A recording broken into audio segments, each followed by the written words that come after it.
Magandang araw sa inyong lahat mga boss.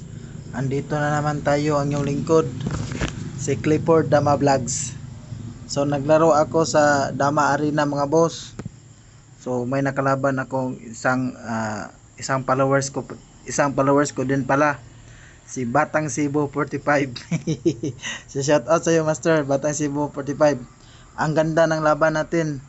So sa mga bago kong followers dyan at yung mga kaibigan natin mga damador at yung mga subscriber ko din, so sana mag-enjoy kayo sa laban na to mga boss at may aral kayong matutunan. uh, kung sino yung gusto mo magpapa-shoutout, mag-shoutout lang, mag-comments lang po kayo sa may comment section mga boss para ma-shoutout ko kayo sa next video natin. So uh, ako yung so mga boss, tingnan nyo muna yung bakbakan namin ni Master Batang Cebu 45. 115 ako mga boss, 214 siya, 61, 72, 116 ako mga boss, tapos 13 siya, ganyan. Tapos pakain ako mga boss, ganyan, real. So 115 siya mga boss, so pakain na ako. So normal ano lang mga boss, normal development lang. So medyo familiar natin yung opening. So bookline po mga boss. 5-1 siya mga boss, 5-1 din ako mga boss. So pakain siya 115 mga boss, ganyan. Tapos tira lang ako 9-5. Tapos nag-real siya mga boss. Si Batang Cebu pala mga boss ay nakakakilala sa akin. So solid followers daw siya sa akin. So gusto niya daw na i-upload ko yung laban namin. So walang problema yan, Master Batang Cebu.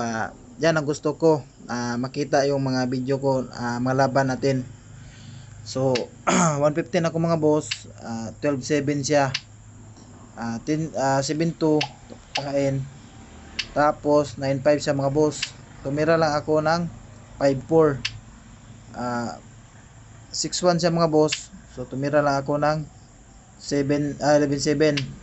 Pagtira niya ng 5-4 mga boss, so may lansi siya mga boss, i-7-2 niya. So nakita ko yan mga boss, pakain sa 7-2 padalawa. So kakain siya dito sa may size 4-6. So yung nakita ko yung lansi niya mga boss, so tiniran ko agad ng 214. Sumayang siya mga boss, sinalag ko lang ng 7-2. Pagtira niya ng 16-13 mga boss, tumira lang ako ng 4-16. 10-5 siya timing mga boss, so 12-7 lang ako. Pagtira niya ng 5-1 mga boss, tumira lang ako ng 16-13.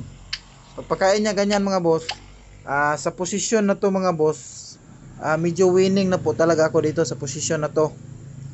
Winning na talaga to mga boss. Hindi naman masasabi na kung napanalo na, pero winning na po yung posisyon. Yung sa posisyon lang mga boss, parang winning na po talaga.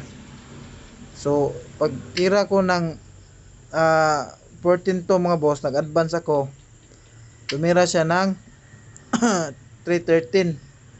So yung akala ko mga boss, yung nauno niya is nasa sa 116 na. Napatira agad ako ng 15-14. So nagblunder pa ako, kasi nakagitna siya mga boss, ganyan, nakatira siya ng 115. So sobra ng ano mga boss, nasobrahan sa imagination siguro. So nagblunder pa ako, parang matatalo pa ako bigla. So dumiretso na lang ako mga boss, ganyan, kaon sa dalawa dama, nag 14-2 ako, dama ako mga boss. Tapos padama din siya, so inilag ko na, dumama siya mga boss. So 2-7 ako, i-3 siya. So dama din ako sa 12 mga boss. Pag sayang niya ganyan mga boss, pakain ako ganyan. Pero sa posisyon na to mga boss, pinadalawa niya. So nag-agree draw na kami sa game 1 mga boss. So magandang laban. So shout out sa iyo Master Batang Cebu. Ang lakas mo idol. Napakagaling mo talaga.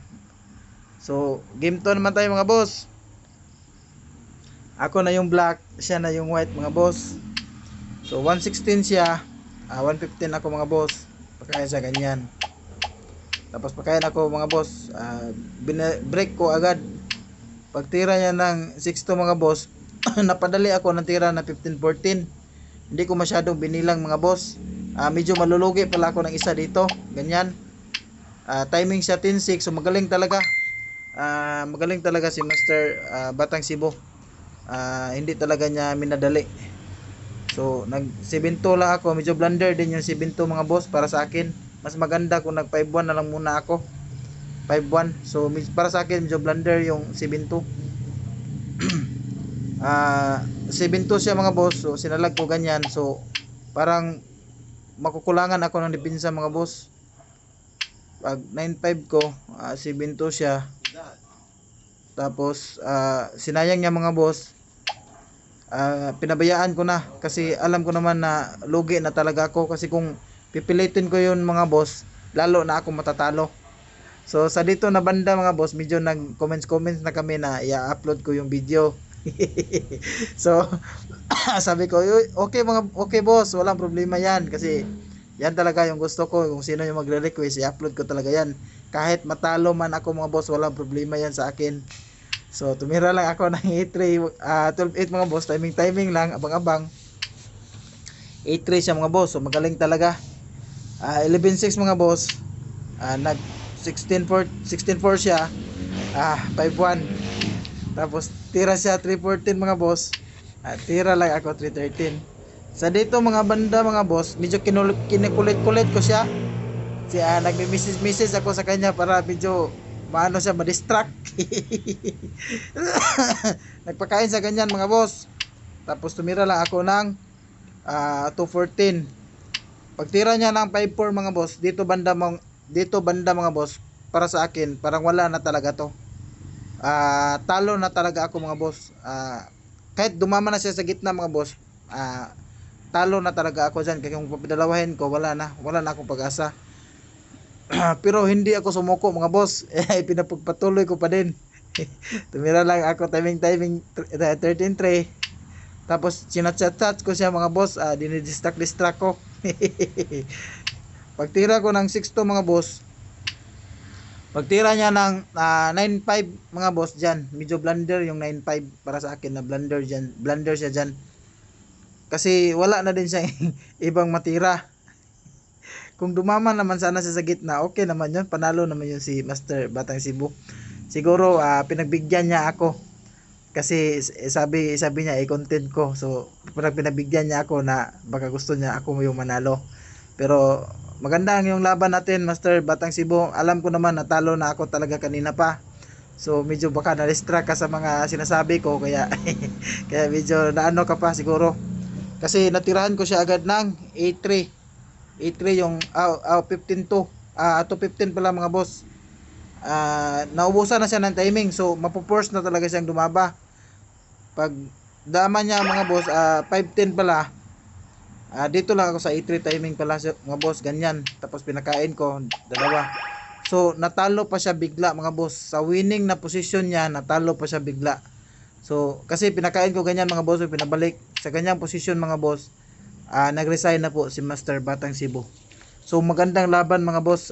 Sana sa mga bago kong followers dyan, at yung mga kaibigan nating damador, at yung mga beginners natin na mga subscriber o mga followers dyan mga boss, sana may aral kayong napulot doon mga boss. Para sa akin yung aral na napulot natin doon mga boss, para sa akin lang, yun nga, yung pag winning na talaga yung position mo mga boss, sana pag-ingatan mo. Kasi minsan ka lang magwi-winning talaga yung posisyon. So pag winning ka na talaga, wag mo nang pabayaan. Ituloy mo na yung aggression at yung pressure para ikaw ay manalo. So magandang laban natin, Batang Cebu. Shout out sa iyo Master. Ang galing mo. So bago matapos itong video mga boss, may shout out lang ako. So shout out sa mama ko na si Nini Bikiso. Ang shout out sa partner ko na si Maylin Bioy Mijos Bikiso. Ang shout out sa iyo Ma'am Jisame Barite. Ang shout out sa aking idol na si Larry Dama PG ng Dimiao Bohol. Ang shout out sa iyo Master Sugabo Earl Ivan ng Carmen Bohol. Ang shout out sa iyo Master Munib Indana ng Zamboanga City. Ang shout out din sa iyo Master John Lee ng Palumpon Liti. Ang shout out sa iyo Boss Gilben Pameron Rama ng Padada Davao. Ang shout out sa'yo, Master Hero Bang ng Maguindanao, Cotabato. Ang shout out din sa'yo, Boss Elmar de Taonon. Ang shout out sa'yo, Boss Oscar Amakin, champion ng Panglao. Ang shout out din sa'yo, ang kaibigan nating damador na si Doydoy Ulaer ng Karkar Cebu. Ang shout out din sa'yo, Master Iriher Cantoria Hiser. Ang shout out sa'yo, Master EG Biso ng Caloocan City na napakagaling din. Ang shout out sa'yo, Master George Dultina ng Batuan, Bohol. Ang shout out sa damador ng Ilocos. Mabuhay kayo dyan lahat mga boss. Ang shout out kay Roland Tranquilero Soberano ng Tibuloy South, Cotabato. Ang shout out din sa iyo, Master Toto Silman ng Masbate City. So yun lang mga boss. Sana nag-enjoy kayo sa laban na yon. At magandang araw sa ating lahat.